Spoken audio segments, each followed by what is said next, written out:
Baik, selamat malam semuanya. Malam Mas Arman Benedikte. Pada pertemuan kali ini kita akan membahas mengenai proses tekstil pada bab 10. Baik, materi untuk presentasi ini diambil dari Handbook of Manufacturing Process, James G. Bralla. Itu yang pertama itu adalah serat tekstil.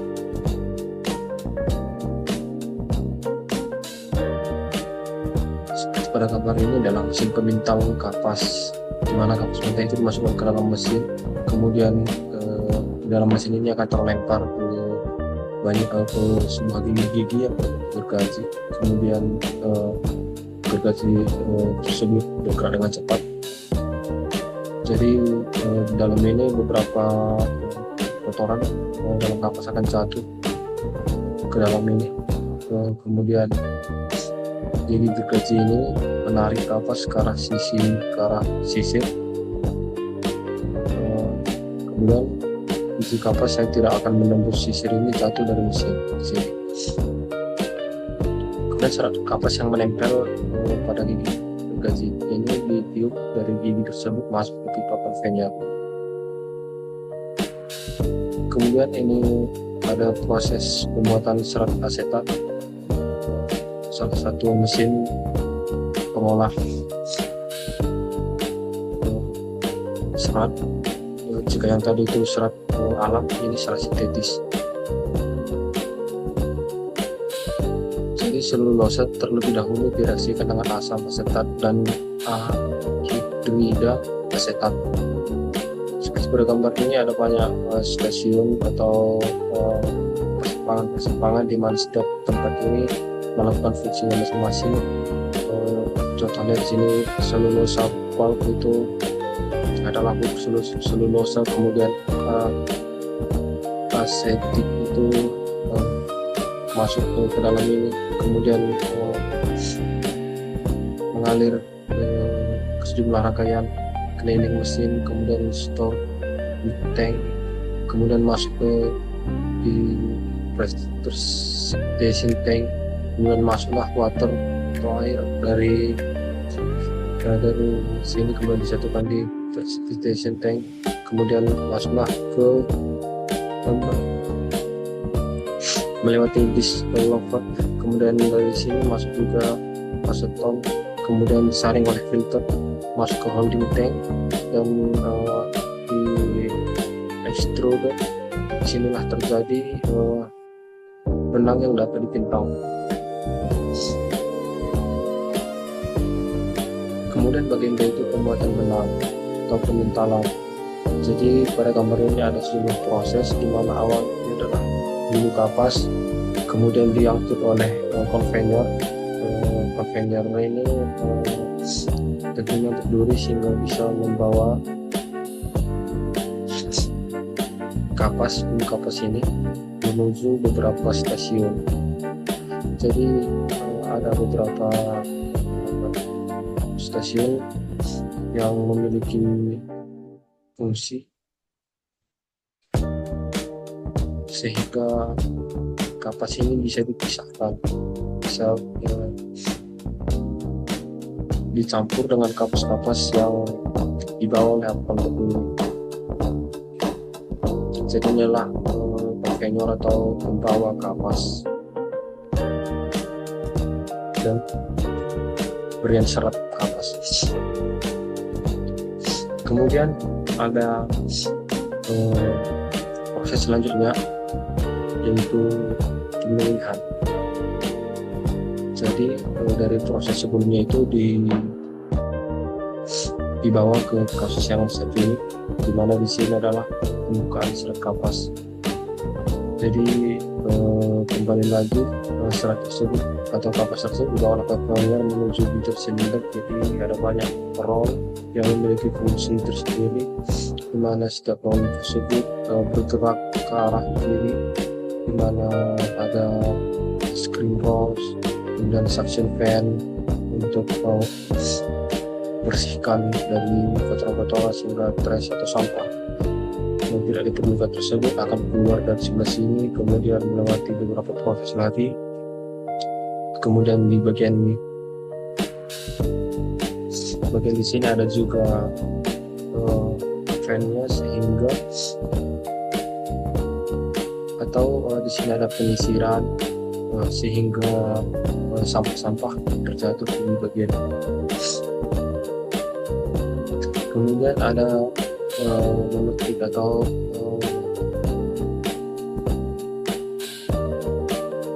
termasuk mempipa dan mencampurnya. Ini proses terakhir, di mana pada proses ini banyak serangkaian proses yang melibatkan pembersihan. Di bagian ini terdapat pembersihan sehingga kotoran-kotoran dibuang secara bertahap. Jadi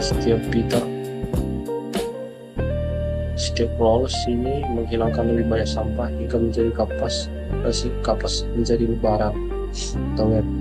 Pada bagian akhir, lembaran kapas digulung menjadi flat roll oleh winding roll yang kemudian siap dikirim ke proses cup.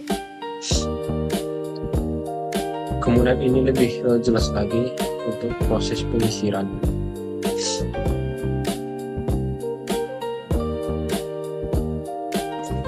Jadi pada gambar ini ada 10 proses, di mana di sini juga ada proses pelepasan dari kotoran. Kemudian ada large cylinder untuk mengutar kapas yang diterima dari sini. Jadi proses sebelum yang dilemparkan ke crown untuk misalkan gumpalan dan buang kotoran awal, lalu kapas tidak akan keluar silinder ini, yang dimana silinder ini punya ekor halus, kemudian buat bergerak berlawanan arah di sini untuk merapikan atau meluruskan serat. Kemudian ada dover foam melepaskan menjadi lebaran tipis. Kemudian lebaran-lebaran ini dimasukkan ke kondensor atau camming dan keluar melalui full primer dalam bench yang untuk proses berikutnya, atau biasanya itu proses pewarnaan atau penggambaran. Baik, inilah proses selanjutnya untuk penggambaran, di mana termasuk merancang dan atau mencampurkan. Pada gambar ini dapat kita lihat inilah ilustrasinya, di mana kaleng-kaleng ini diisi dengan serat. Kemudian ada bingkai-bingkai penggambaran, ada rollers juga di sini, ada spool, kemudian di sini ini seperti sendok-sendok ini atau sisir ini yang kemudian secara otomatis akan berhenti jika ada serat yang terputus dari sini atau di bagian di sini, maka semuanya akan berhenti. Jadi roller ini berputar secara berturut-turut, lebih cepat saat serat melewati mereka untuk mengurangi ukuran dan memperpanjang status. Jadi serat-serat ini digabung menjadi satu dan diletakkan ke dalam kaleng oleh kepala gunung ini, kepala gunung. Kemudian ada memutar memelintir. Ini salah satu metode pemintal ring. Jadi roughing dan moving ditarik kembali melalui rangkaian ring rollers untuk menipiskan dan meratakan serat. Jadi ini ringnya ketika setelah ring ini maka akan searah dengan roll ini, maka bisa diputar atau dililitkan sehingga digulung di sini. Kemudian ada metode menenun. Jadi setelah serangkaian banyak proses kapas atau serat menjadi benang Jadi disinilah benang tersebut diolah menjadi kain. Jadi ada tiga proses yang dilakukan oleh alat tenun ini. Ini alat tenun khas satu operasi. Jadi ada reed, uap, dan ini kain. Kemudian ada benangnya, kemudian ada shuttle atau pembawa benang ini sehingga bisa bolak-balik melewati serangkaian benang yang disusun secara dua arah ini. Kemudian ini ada alat untuk sisirnya nanti. Kemudian ini yang bagian pertama itu adalah membuka, di mana mengangkat beberapa benang mengungsi untuk memberi ruang bagi alat pemukul. Kemudian yang bagian B ini shuttle-nya itu mulai digerakkan melewati benang-benang ini. Kemudian yang refresh ini dimana setelah melewati benang, maka alat penyisir ini merapikan benang yang sudah melewati itu ke depan sehingga tersusun menjadi kain. Kemudian yang bagian D ini adalah merajut. Ini metode atau gambar merajut, di mana ini dikaitkan secara kaitan benang-benang yang dikaitkan secara terus-menerus. Jadi ini adalah jenis yang pertama untuk contoh rajutan. Seperti inilah polanya, di mana rajutan polos ini dibuat pada mesin rajut perakan atau pengisi. Jadi jalur setiap benang ini melintang di sini khusus. Kemudian ini yang bagian B, ini rajutan yang jenis lain, dimana disebut tricot warp tunggal. Jadi sedikit lebih rumit dibanding jenis sebelumnya. Kemudian ada jarum yang digunakan untuk bawa benang yang sudah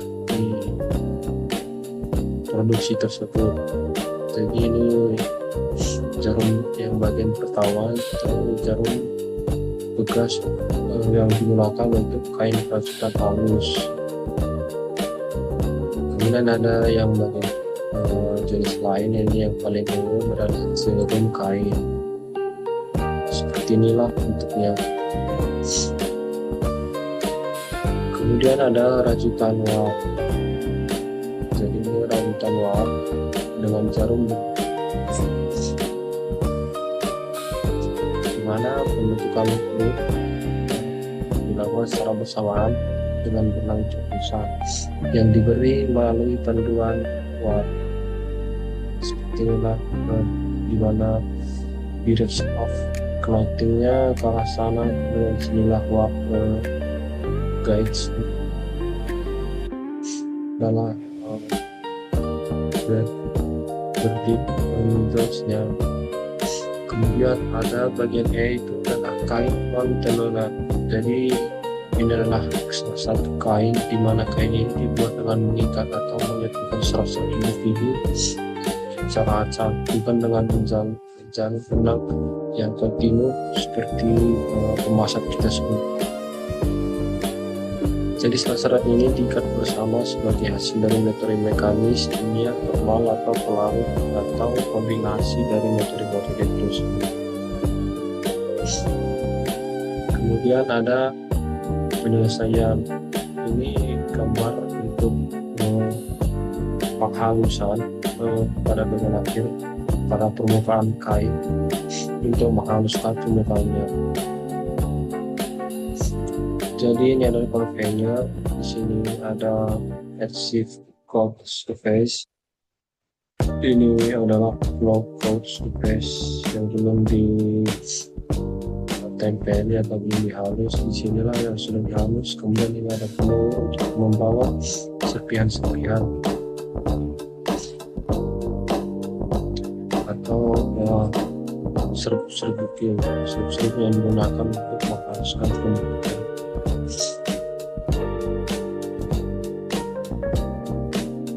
Kemudian bagian G ini mewarnai. Jadi setelah melakukan penghalusan pada kain, biasanya ada metode pewarnaan, dimana biasanya menggunakan warna alami secara tekstil hanya sesekali diterima sebagai warna untuk proses jam. Jadi pemberian warna pada kain dengan satu warna solid atau dengan pola dekoratif hal yang kemudian bagian H ini adalah pembuatan pakaian dan produk jahitan lainnya atau industri jahit. Jadi biasanya di sini memproduksi pakaian, tapi biasanya itu alas kaki, produk kulit, pelapis, tirai, dan gorden. Jadi semuanya ini memerlukan proses dasar yang sama saat diproduksi dalam jumlah besar. Jadi pada saat teruskan waktu untuk menghilangkan atau meminimalisir pakaian terbuang atau pakaian sisa sehingga mengurangi limbah. Jadi seperti inilah susunan berbagai potongan pola pakaian di atas lembaran kain untuk memaksimalkan penggunaan bahan dan unit tersebut. Kain yang sudah dipotong biasanya langsung dicetak seperti ini dengan ukuran-ukuran tertentu untuk menghindari pakaian sisa yang berarti. Seperti ini ada ukuran-ukuran M atau L.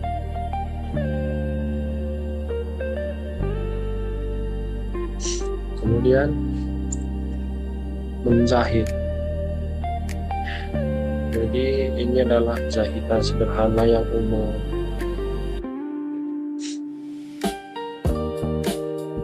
Yang bagian A ini adalah jahitan rantai, dimana dapat kita lihat satu benang ini saling mengunci di bagian bawah kain yang dijahit.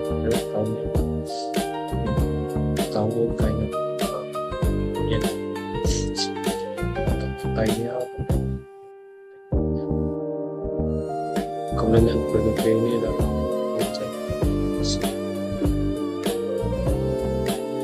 dari level sebelumnya, benang ini mengunci benang bawah. Jadi setiap noda ini saling mengunci benang ini. Jadi jahitan ditunjukkan sangat terbuka untuk memperjelas bagaimana benang saling mengunci. Kemudian bagian ini itu pembuatan karpet atau pakai tufting. Ada banyak operasi atau proses. Ini adalah yang pertama, di mana jarum turun melalui kain dasar saat looper bergerak menjauh. Jadi bisa kita lihat pada gambar ini adalah looper, kemudian ada ini middle plate, kemudian backing cloth, wrap, middle.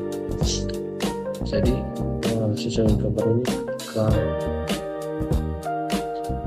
middle bergerak ke bawah, maka looper akan bergerak ke kiri, dan hasilnya akan secara utuh bergerak ke kanan.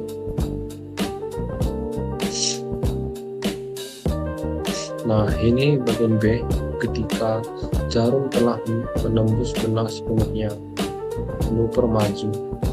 Jadi ketika needle atau jarum itu menembus benang atau bergerak habis ke bawah, maka bolehlah looper ini maju ke depan, fungsinya untuk menangkap ini. Jadi seperti inilah ketika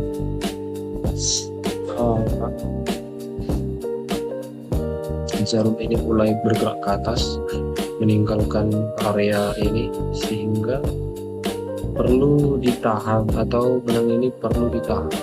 Jadi ini perlah yang berperan dalam menjalankan fungsi tersebut, sehingga benang itu tertahan di bagian ini.